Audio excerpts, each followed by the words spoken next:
You're traveling through the unknown, a journey beyond the corners of reality, where the shadows whisper and the chill runs deep. Welcome to the dimension where your deepest fears are given form. This is the Midnight Mystery.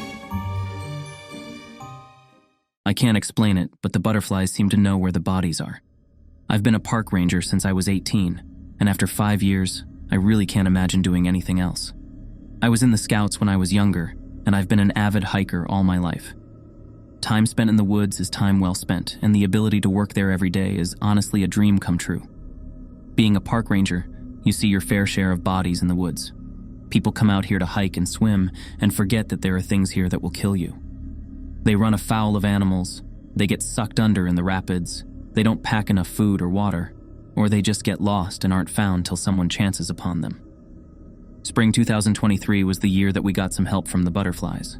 It started with the death of Angel Myers, but it certainly didn't end there. Angel Myers was what you would call a minimalistic camper. She would come in with a few essentials and a blanket, just kind of camp wherever she decided to drop down. She knew which plants would kill her and which ones would nourish her, which was good.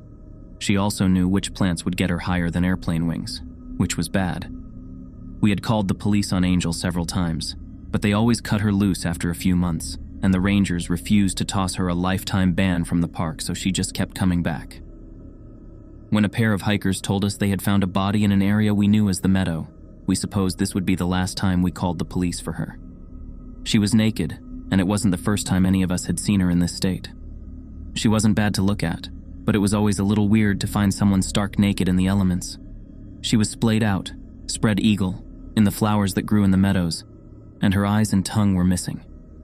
That wasn't terribly uncommon either, not with all the varmints in the park, but the little black growths on her skin were definitely something I had never seen before.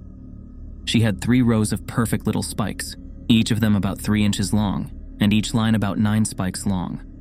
Other than the spikes, the strangest part of the whole scene were the butterflies. They were not a species I was familiar with, and they were bone white with light black patterns on the wings. They were thick over the body, and I assumed they had been what had drawn the hikers. They were circling in a thick cloud, the whites easily seen against the green canopy around them, and I was as amazed by them as I was the weird protrusions on her skin. "What the hell are these?" I asked, reaching out a finger to test if they were sharp, but finding them squishy and full of green liquid. "Pallidomores," said Rico, one of the rangers who worked with me. "One more time in English for the rest of us," I said. "Pale death," he said, pointing to the butterflies. "They're rare. I don't think I've seen one in the flesh. They're supposed to live in the deep woods, and they only come out once every few years to lay eggs." I pointed to the little row of black spikes running up her thigh. "On corpses?" Rico nodded. "That's why they call them pallidomores. They lay their eggs on corpses, though it's usually of animals. I have heard of them laying eggs on human bodies, but it's rare. I guess they found the corpse before we did." The hikers said the same when we questioned them. They had been hiking to the Meadow, his fiancée wanting to see it in spring, and as they came to the end of the trail, she had noticed the swarm of pale butterflies and wanted a closer look. She had thought they were so pretty, but as they came closer, they had seen the body and realized what they were swarming around it. We called the station and got some guys from the coroner's office down to pick her up. We hoped she would somehow be the last body we found that spring, but I think even then, I knew this wouldn't be the last body I saw taken from the park that year. The next one was a hiker named Marcus Dre, and his death was truly terrible. Some campers had gone fishing in the Conasquat River, the waterway that runs through the park.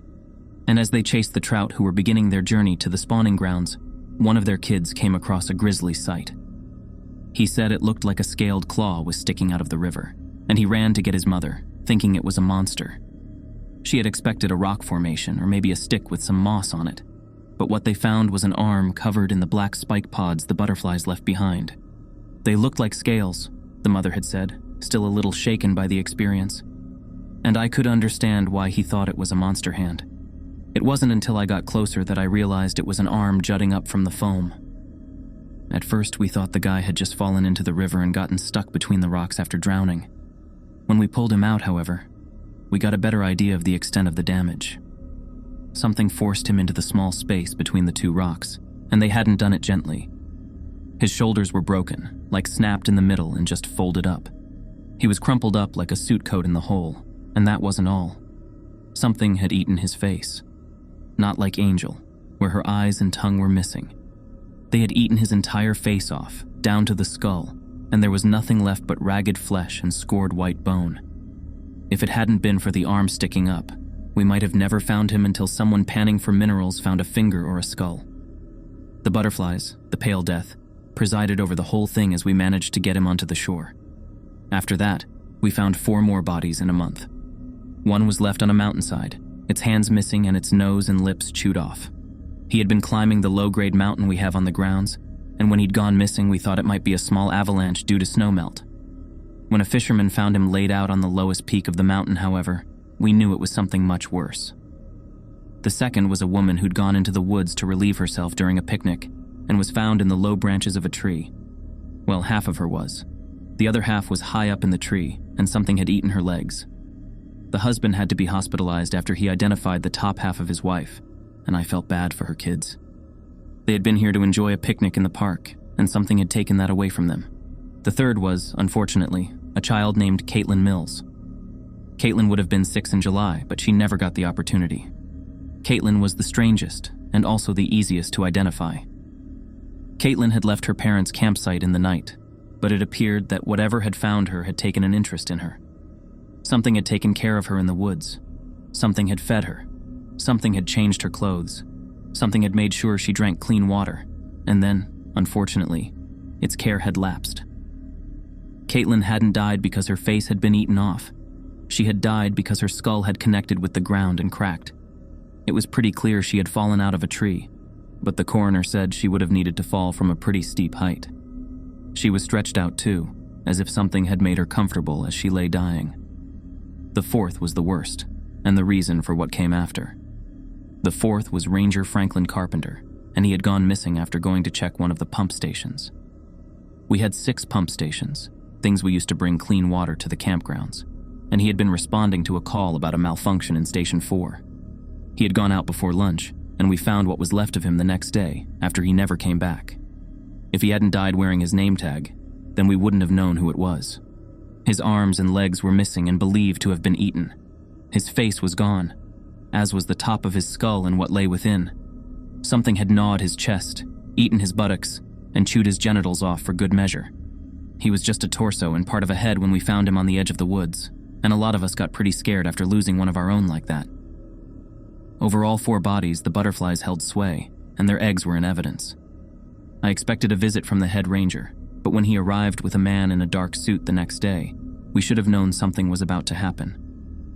He had a few other men in similar attire, and Rico lifted an eyebrow as we took our seats at briefing. None of these guys were dressed for more than a slow stroll over concrete paths, but I doubted that was their intention. Agent Lee has been gracious enough to come and help us with our little problem. We will be splitting all of you into groups so you can canvass the woods. We need to find whatever is doing this before summer starts, especially with one of our own being a recent casualty. We have a lot of ground to cover, so rangers will be splitting off with 2 of Agent Lee's boys to show them the trails and help them bring this to a close. So that's how I found myself in the woods with Agents Feast and Agent Martin. Agent Lee might have looked like an investment banker, but these 2 had traded their Brooks Brothers suits for camo and assault rifles. We had broken out the shotguns that we used for putting off angry wildlife to supplement the firepower the agents had brought, and the 3 of us proceeded through the woods. Agent Feast wasn't a big talker, but Agent Martin made up for it by asking questions about what we had seen. I told him about the bodies, the parts that had been eaten, and the butterflies that seemed to hover around everything. Butterflies? Feast said, and it was probably the only thing I had heard him say in the hour we had been walking. Yeah, Rico calls them something in Latin that basically means pale death. They show up around the bodies and just kind of mark where they are. Feast gave Martin a look and the 2 nodded knowingly. Have you seen anything near the sites? Footprints or scales maybe? Stuff like insect skin? I shook my head. No, mostly just dead people. I was preparing to ask them what they thought we were looking for since they clearly knew something, when we came through a dense stand of trees and into an open space that was anything but open. It seemed invested with the pale butterflies, and as we stalked in, they fluttered around us almost gladly. The 2 agents took this as a good sign, but I wasn't sure what to think. These things had been a pretty foul omen in the last few months, and finding a huge number of them now seemed less than ideal. As we moved into the cloud of butterflies, it also seemed like something was stalking us. Through the thick wave of insects, there was a large shadow that stalked us. It almost appeared human-sized, but the longer I watched it flit through the swarm, it seemed to grow. It may have had as few as 2 arms, or as many as 8, but the wings I saw stir its smaller kin were what worried me. They were tall and white, just like the others, and it seemed to be using them as a blind as it lured us deeper. "It's close," Martin whispered. "Steady," Feast said. "If we spook him, he might fly away before we can take him out." "What?" I half whispered, talking too loud but too scared to care. Feast looked at Martin, shrugging at something in the other's face. "You've heard of the Mothman? Well, there are counterparts to that thing.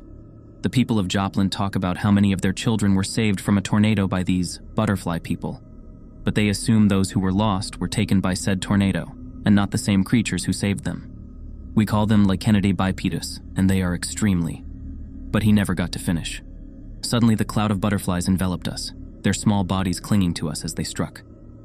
Our vision was cut off, and as the automatic weapon chattered, I hit my belly and started crawling. I wanted to get out of the swarm, to get away from the wild bark of the gun, and as I crawled, I heard people yelling. The wet sound of something being torn cut off some of the screaming, but the gunfire persisted as I kept making my way out of the cloud of insects.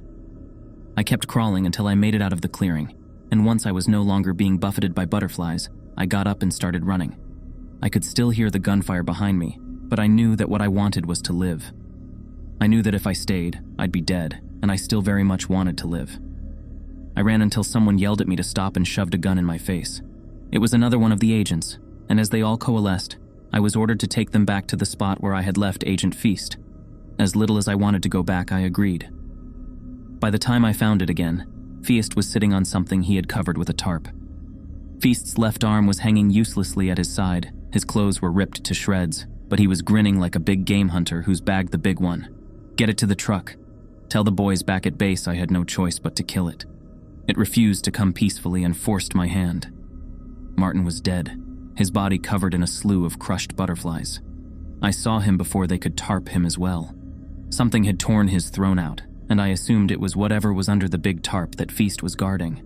They took both the tarped bodies away, and when Feast came towards me, I was worried he would be angry that I had fled. He put a hand on my shoulder instead and nodded in understanding. "Don't feel bad, kid. I would have run too if I'd had the choice. Both Agent Martin and I knew what we were getting into. You got us here. That's what counts." They took it away, and the murders stopped. We lost 2 more hikers that year, but they were both killed by the elements. The butterflies left that same day, never, hopefully, to return. I can't help but think about that spring again as winter abates and the season gets warmer. I tell you one thing, I'll be keeping an eye peeled for butterflies from now on. And so, we close another chapter here at the Midnight Mystery. Tonight's tale might have sent shivers down your spine or left you peeking over your shoulder. But remember, fear is what binds us in these enigmatic hours. If our story tonight stirred something in you, or if you've got a chilling tale of your own, we're eager to hear it. Share your thoughts in the comments, or better yet, email us your own horror story. Who knows, your tale might become our next episode. Don't forget to hit subscribe to join us again when the clock strikes midnight. Each episode awaits to take you deeper into the unknown. Until then, keep the mysteries alive in your mind and the darkness at bay. Good night, brave souls, and remember, in the world of the Midnight Mystery, the most terrifying tales are always yet to be told.